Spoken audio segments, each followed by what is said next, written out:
ওখানে এটা কি দেখেন তো, এটা কি বলেন একটু, আল্লাহ মাফ করে দেখুন, মুরগি এটা কি করবেন এটা দিয়ে? দেখেন কি জিনিস খাওয়াচ্ছে মানুষকে, এটা না আছে, এটা কবে উৎপাদন হয়েছে, কি বিষয়, কি জিনিস দিয়ে তৈরি হয়েছে, কি রং দেওয়া হয়েছে, কোনো ডিক্লারেশন নাই, সেগুলি মানুষকে খাওয়াই দিচ্ছে। কি জিনিসটা কি বলেন না? এটা আমি বলতে পারলাম না। মুরগির মাংস ছিলেন না? মুরগির মাংস এখানে রেখে এটা প্রসেস করতে পারে? উচিত না না, এটা কি দেখেন তো নিচে সাদা, ওটা ডালডা, ডালডা এখানে রেখে এটা প্রসেস করতে পারে? এটা কি রুটি, হাত মুছা কি ফালাইছে দেখছেন? এটারে চালু রাখা কি আমাদের জন্য উচিত, না বন্ধ করে দেওয়া যাওয়া উচিত? এবার আপনি বলেন, কথা বলেন। সবকিছু আপনাদের কাছে। No no.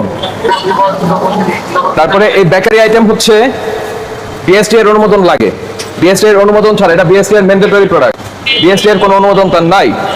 আর যখন বেকারি পণ্য উৎপাদন করবে এরকম করে মোড়কজাত হবে, তখন সেটার মধ্যে অবশ্যই উৎপাদন মেয়াদ এবং খুচরা মূল্য, ওজন, এই জিনিসগুলি দিতে হবে। ভাই এটা তো একটা ফুড ফ্যাক্টরি। এখন যদি আপনারা স্বাস্থ্যসম্মত উপায় না বোঝেন, তাহলে আপনাদের ফুড ফ্যাক্টরি চালানোর দরকার নাই, আপনি অন্য কাজ করেন।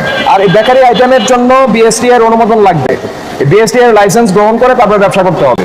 আপনাদেরকে আমরা ভোক্তা অধিকার সংরক্ষণ আইন 2009 এর 43 ধারায় অস্বাস্থ্যকর পরিবেশে খাবার উৎপাদন, সংরক্ষণ এবং এই ধরনের উপকরণ ব্যবহারের জন্য 30,000 টাকা জরিমানা করছি, জরিমানা পরিশোধ করেন।